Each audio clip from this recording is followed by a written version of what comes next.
Hey guys, welcome back to our channel, and in today's video, I will be showing you on how you could go ahead and remove your background in Capcut.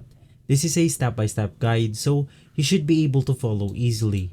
Now I'm just gonna go ahead and create a new project inside right here, and I'm gonna go ahead and put this random stock footage. So I have this man of typing in his computer, and we're gonna go ahead and try to remove the background right here. Now to go ahead and do that, it's quite simple.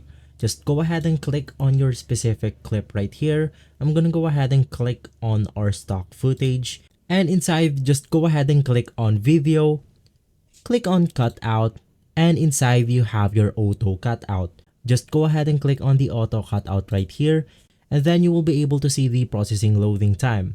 And as you could go ahead and see, with a single click of a button, we have managed to remove our background in our CapCut right here. We can now go ahead and see this man with no background. If this video has been helpful for you, please consider by liking and subscribing. I will make sure to see you again next time, and thank you.